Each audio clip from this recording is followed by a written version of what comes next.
Donc, je vous rappelle très rapidement, je suppose que vous êtes déjà informé des bénéfices liés à l'apprentissage.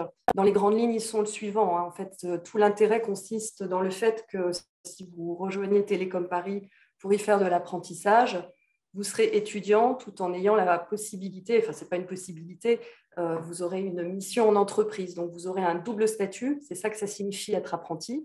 Vous êtes à la fois étudiant Télécom Paris et vous êtes également salarié en entreprise. Ce qui veut donc dire que finalement, cette mission en entreprise, c'est votre premier job, c'est votre première ligne sur le CV. Et donc, ça va être très important pour vous de bien choisir cette mission. On pourra y revenir. L'autre intérêt en rejoignant Télécom Paris sur cette voie d'admission, c'est qu'en ayant le statut d'apprenti, vous ne paierez pas de frais de scolarité. Ce qui n'est pas le cas, par contre, pour la première année. Je vais rebondir donc sur ce que vous a dit Bertrand David, c'est-à-dire que la première année au sein de Télécom Paris se fait sous le statut d'étudiant, donc il y a des frais de scolarité à payer. Par contre, dès la deuxième année et donc la troisième année, là, vous n'avez plus de frais de scolarité à payer. Votre formation, en fait, est prise en charge par votre entreprise.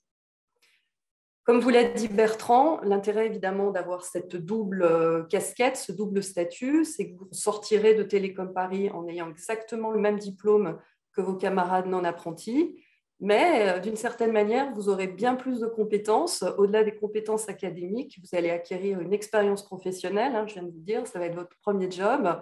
Vous allez être confronté à la vraie vie, la réalité du vécu en entreprise, et ça va vraiment vous aider à déployer vos ailes. Et c'est en ça que vraiment c'est un pari très fort et très courageux par ailleurs de choisir la voie par apprentissage au sein de notre école. Pour développer un tout petit peu plus, mais je ne vais pas non plus rentrer dans le détail stricto sensu des cours que vous allez suivre, mais c'est plus pour vous donner en fait l'état d'esprit général. C'est que donc vous serez une vingtaine de futurs apprentis au sein d'une promotion de 200 élèves. Donc effectivement, c'est des petites promotions. Ça veut donc dire qu'on connaît bien les étudiants, qu'on est capable de vous suivre et de vous accompagner de manière encore plus spécifique. Parce qu'effectivement, en première année, même si vous suivrez un tronc commun commun donc à l'ensemble des étudiants, il y aura néanmoins un complément poussé en mathématiques. Et je pense que les étudiants qui seront présents pourront vous en parler tout à l'heure pour vous remettre à niveau d'une certaine manière par rapport aux autres étudiants qui, eux, sortent de prépa. Donc, il y a un volume assez conséquent. Il faut vraiment vous attendre à une première année très dense, très musclée, mais très intéressante parce que, comme vous le voyez sur ma slide, il y a une large répartition des matières scientifiques. Vous allez découvrir plein de choses, renforcer déjà les connaissances que vous avez pu acquérir dans vos DUT respectifs, mais donc aller encore plus loin sur les apprentissages scientifiques. Il y a donc des spécificités liées à l'apprentissage. Je vous ai parlé de ces renforts, notamment en mathématiques. Vous serez également accompagné sur la recherche de votre mission en entreprise pour vous aider sur toutes les dimensions liées à votre CV. Enfin, déjà la définition de votre parcours professionnel, l'optimisation de votre CV, comment utiliser LinkedIn. Enfin, bref, on ne vous laisse pas tout seul pour trouver cette mission en entreprise sous cet aspect-là. Une autre spécificité liée au fait de votre futur statut d'apprenti au sein de Télécom Paris, c'est que votre stage de première année, qu'on appelle chez nous de formation humaine, c'est un stage qui devra durer 6 semaines minimum et qui devra obligatoirement se dérouler à l'étranger. Pourquoi ? Parce que, vous le savez peut-être, pour obtenir le diplôme d'ingénieur, il faut avoir un certain nombre de semaines passées à l'étranger. Vous, comme vous serez apprenti en deuxième, en troisième année dans une entreprise en France et dans un périmètre assez court, je vais y revenir, autour de Télécom Paris, de fait, vous ne pourrez pas faire votre mobilité internationale de manière complètement satisfaisante. Donc, on considère que vous le ferez dès la première année. Un tien vaut mieux que du tu l'auras, si je puis m'exprimer ainsi. Donc, Bertrand vous l'a dit tout à l'heure, je le répète, vous serez donc sous statut apprenti en deuxième et troisième année. Sur 3 parcours, on vous demandera d'ailleurs de déterminer au moment du dépôt de votre candidature sur notre plateforme de candidature. Un premier parcours en cybersécurité, le deuxième en réseau télécom, Internet des objets, le troisième système embarqué.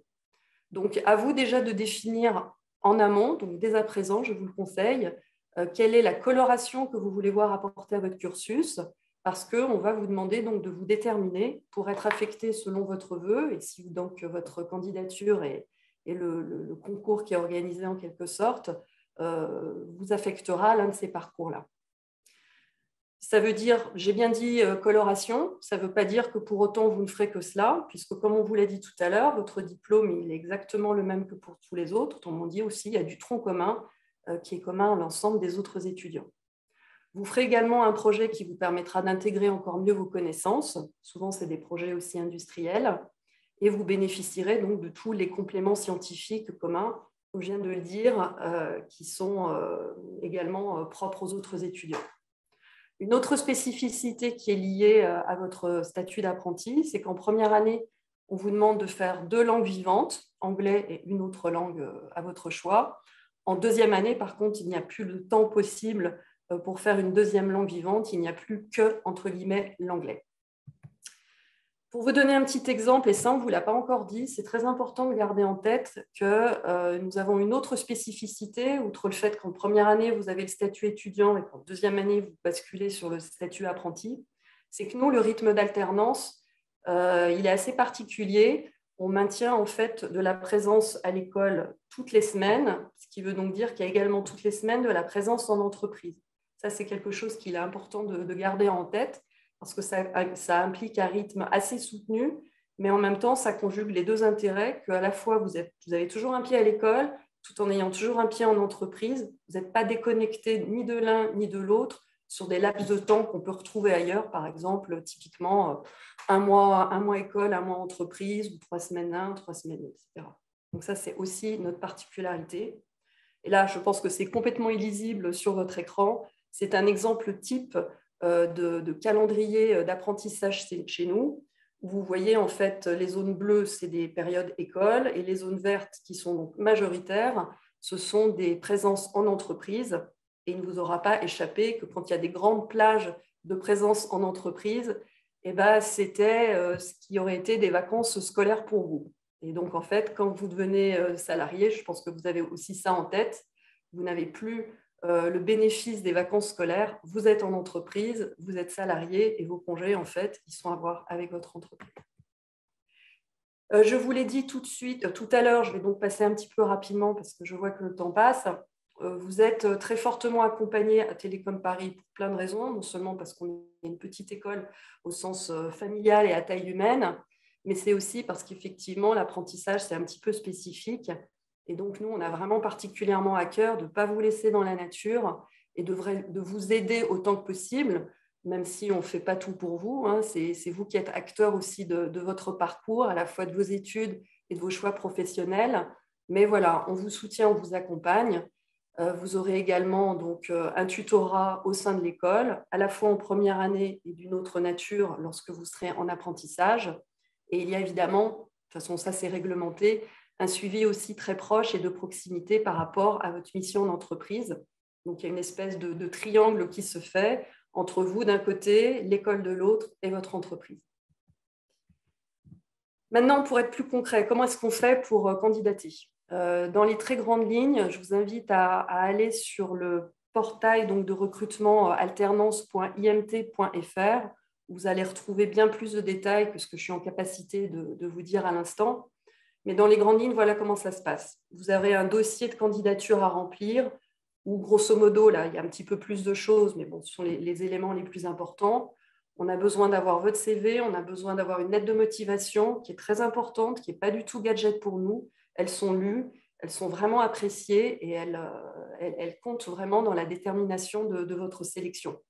Bien sûr, on a besoin de connaître votre niveau, donc on vous demandera vos notes de DUT. Et puis, on demandera également des lettres de recommandation d'enseignants. Mais bon, j'avance. Vous allez retrouver tout ça à partir donc, de la semaine prochaine. La plateforme de candidature est ouverte à partir du 1er février jusqu'au 8 mars. Donc, vous avez un gros mois pour travailler vos dossiers. N'attendez pas forcément la dernière heure parce que c'est des dossiers quand même qui doivent se mûrir, qui sont assez longs à constituer. Et c'est toujours stressant si on se dit que c'est le lendemain que les portes se referment et qu'il vous manque encore plein de choses. Donc, prenez-y vous un petit peu à l'avance également. Ensuite, une fois que vous avez déposé votre dossier, si votre dossier est complet et s'il est correctement instruit, vous serez convoqué à une épreuve d'admissibilité qui est une épreuve de mathématiques. Ça se déroulera le 14 avril. Vous retrouverez tous ces éléments sur également le site web de l'école, donc je balaye ça assez rapidement. C'est un QCM qui dure 1h30 et qui reprend le programme que vous devez avoir vu dans le cadre de votre DUT. Donc, il n'y a pas non plus de grosses surprises, mais bon, voilà, il faut travailler correctement vos programmes de DUT. Ensuite, ça arrive assez vite parce qu'on aura tout de suite les résultats. Et selon vos notes, votre classement, vous serez convoqué à un entretien d'admission qui sera un exposé à la fois technique et de motivation devant un jury composé d'un enseignant, le plus souvent le responsable du parcours que vous aurez justement choisi, d'un autre enseignant, de quelqu'un aussi en entreprise, peut-être un maître d'apprentissage. Bref, voilà, vous retrouverez tout ça sur notre site et vous aurez les réponses assez rapidement puisque vous aurez donc le résultat le 16 mai. Petit zoom pour finir sur justement ce que font nos apprentis aujourd'hui. Ça peut vous donner des idées et des perspectives. Donc, sur nos 3 parcours, on a à la fois donc, des étudiants qui sont, je pense que ça se passe un petit peu de commentaires, à la fois sur des grosses structures très connues, très emblématiques, mais également des PME, des entreprises qui sont moins connues, mais qui sont tout aussi enrichissantes et apprenantes. On a du public, vous voyez, il y a évidemment pour la cybersécurité le ministère des Armées qui accueille certains de nos apprentis. Il y a également le CEA, Commissariat à l'énergie atomique, qui fait des choses très variées et qui accueille des étudiants aussi bien en cybersécurité qu'en système embarqué, que évidemment des entreprises du privé. En fait, donc tout est ouvert, tout est possible. C'est vous qui êtes acteur de tout cela, je me répète.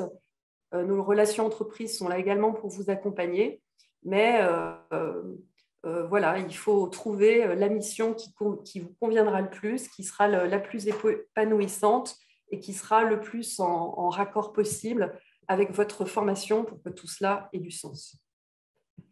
Je vous invite, si vous aviez des questions, donc vous allez les poser, on pourra y répondre. Si vous en aviez d'autres, on sera présent également sur le forum de l'apprentissage de l'IMT mardi prochain et le 8 février. Donc, si vous aviez encore des questions, ça sera l'opportunité de venir nous retrouver sur notre stand. Et si vous aviez d'autres questions qui vous viendraient après tout cela, n'hésitez pas à nous écrire à l'adresse qui s'affiche, apprentissage@telecom-paris.fr et on vous répondra dans les meilleurs délais. Voilà.